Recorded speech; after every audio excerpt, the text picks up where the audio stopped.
Welcome students to our today's new video. आज हम दो ऐसे मैकेनिज्म के बारे में पढ़ने वाले हैं। एक है एपोप्टोसिस और दूसरा है नेक्रोसिस।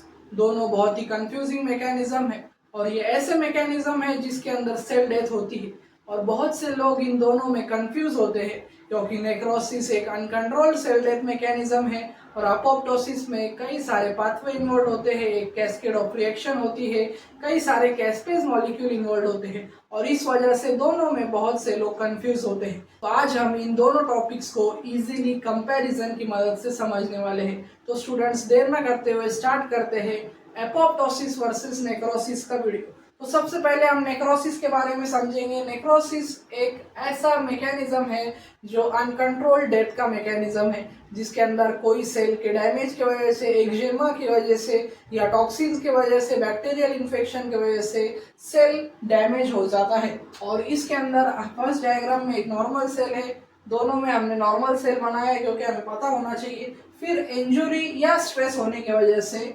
सेल के अंदर माइटोकॉन्ड्रिया स्वेल होने लगता है और माइटोकॉन्ड्रिया सेल स्वेल होने की वजह से यहाँ पर एटीपी डिक्रीज होता है और एटीपी का प्रोडक्शन डिक्रीज होने की वजह से कई सारे पाथवे सब एटीपी के मदद से ही चलते हैं। और सिर्फ पाथवे ही नहीं स्टूडेंट्स, यहाँ पर सेल के अंदर के जितने भी प्रोसेसेस है, सेल के अंदर के पैसेज मॉलिक्यूल्स है, एक्टिव ट्रांसपोर्ट, पैसिव ट्रांसपोर्ट, ये सब एटीपी की मदद से चलते हैं। तो स्टूडेंट्स ट्रांसपोर्ट के अंदर सोडियम का ट्रांसपोर्ट नहीं होगा, पोटेशियम का ट्रांसपोर्ट नहीं होगा, तो यहाँ पर मेम्ब्रेन इम्बैलेंस होगा। सोडियम का यहाँ पर एक्यूमुलेशन होता है सेल के अंदर, कैल्शियम का इंसर्शन होता है सेल के अंदर। कैल्शियम की वजह से सेल के अंदर कई सारे डिग्रेडिंग मैकेनिज्म स्टार्ट हो जाते हैं और इस वजह से सेल फूगने लगता है। और सेल की डेथ का यहाँ पर एक मेन रीजन है स्टूडेंट्स, यहाँ पर सेल के खुद के एंजाइम्स, क्योंकि स्टूडेंट्स ये एक अनकंट्रोल्ड मैकेनिज्म है।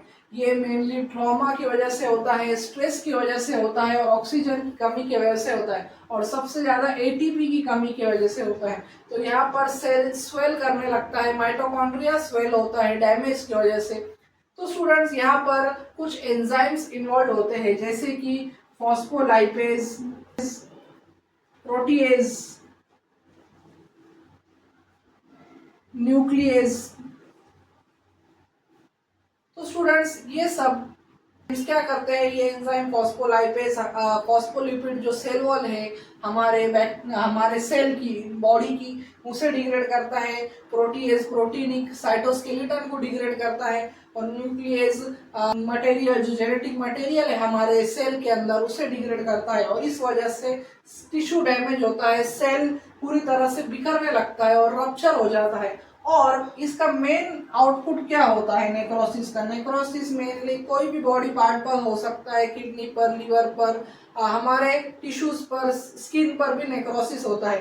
तो स्टूडेंट्स एटीपी का डिक्रीज होना, कैल्शियम का इन्फ्लक्स होना, यहाँ पर डिग्रेडिंग एंजाइम का रिक्रूट होता है, लाइसोसोमल डिग्रेडिंग एंजाइम का रिक्रूट होता है और सेल रप्चर हो जाता है, पूरी तरह से फट जाता है क्योंकि नेक्रोसिस के नाम में है डैमेज, डायरेक्टली इसका ब्रेकेज। तो नेक्रोसिस मींस ब्रेकेज। तो इस यहाँ पर सेल ब्रेक होता है और यहाँ पर टिश्यू डैमेज होता है और इन्फ्लामेशन इसका आउटपुट है। तो स्टूडेंट नेक्रोसिस का क्या आउटपुट है? नेक्रोसिस एक अनकंट्रोल्ड डेथ मैकेनिज्म है सेल का जो ऑक्सीजन की कमी की वजह से होता है और एटीपी की कमी की वजह से, और इसका आउटपुट है टिश्यू डैमेज और इन्फ्लामेशन। अभी हम देखेंगे अपोप्टोसिस। अपोप्टोसिस एक कंट्रोल्ड सेल डेथ मैकेनिज्म है और कंट्रोल्ड वे में यहाँ पर होता है, यहाँ पर एंजाइम्स इन्वॉल्व होते हैं, यहाँ पर एक कैस्पेज ऑफ रिएक्शन होती है, कैस्केड ऑफ रिएक्शन होती है जहाँ पर प्रोकैस्पेज, कैस्पेज 3 ऐसे एंजाइम इन्वॉल्व होते हैं और ये दो टाइप के पाथवे में काम करता है, इंट्रिंसिक और एक्सट्रिंसिक। यहाँ पर पाथवे मेडिएटेड है और यहाँ पर जब तक लिगेंड और रिसेप्टर यानी सिग्नलिंग मॉलिक्यूल नहीं है तब तक नॉर्मल सेल का अपोप्टोसिस नहीं होता है। पर ये दोनों चीजें क्यों होती है हमारे सेल के अंदर? पहला तो डैमेज हो गया और नए सेल बनने के लिए, क्योंकि हमारे बॉडी के अंदर 10 से 7 बिलियन सेल रोज बनते हैं और रोज इतने ही सेल डेथ होते हैं। तो स्टूडेंट नए सेल को रिप्लेस करने के लिए हमें अपोप्टोसिस या ऑटोफेजी या नेक्रोसिस होता है, पर नेक्रोसिस नए सेल को रिप्लेस करने के लिए नहीं होता। ये मेनली एक्सीडेंटल ट्रॉमा डैमेजेस में होता है। तो अपोप्टोसिस में क्या होता है, ये एक कंट्रोल्ड सेल डेथ मैकेनिज्म है जिसके अंदर एक्टिवेशन ऑफ सिग्नलिंग पाथवे होता है। यहाँ पर दो पाथवे इन्वॉल्व है स्टूडेंट्स, इंट्रिंसिक पाथवे और दूसरा है एक्सट्रिंसिक पाथवे ऑफ अपोप्टोसिस।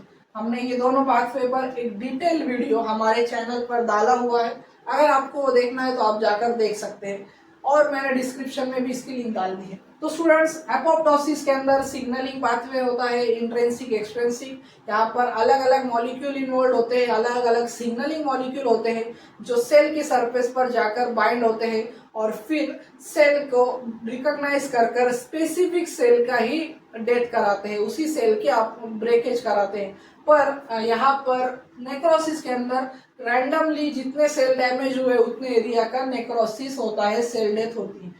फिर यहाँ पर क्या होता है स्टूडेंट्स, नेक्स्ट स्टेप क्या है, सिग्नलिंग पाथवे में कई सारे death receptor molecule, disc receptor molecule, death receptor molecule, FADD molecules, ये सब रिसेप्टर, प्रोटीनिक रिसेप्टर बाइंड होकर मेम्ब्रेन ब्लेबिंग कराते हैं। और फिर यहाँ पर कैस्पेज, प्रोकैस्पेज और कैस्पेज नाम के कैस्केड ऑफ रिएक्शन एंजाइम्स यहाँ पर इन्वॉल्व होते हैं। प्रोकैस्पेज 8, 9, कैस्पेज 3 जो एक डिवेसिटेटिंग एंजाइम है, जो मेनली डिस्ट्रक्टिव एंजाइम है। दोनों पाथवे में, एक्सट्रिंसिक और इंट्रिंसिक दोनों पाथवे में, कैस्पेज 3 नाम का ये प्रोटीन जो मेनली सेल को ब्रेक करने में काम आता है, वो इन्वॉल्व रहता है। और फिर यहाँ पर क्या होता है, अपोप्टोटिक बॉडीज फॉर्म होती है जो कैस्पेज 3 करता है। और फिर यहाँ पर आउटपुट क्या है, यहाँ पर फैगोसाइटोसिस होता है बाय नेबरिंग सेल्स, और फिर वो सेल को डिग्रेड कर दिया जाता है, उसके अंदर के इंपॉर्टेंट एंजाइम्स,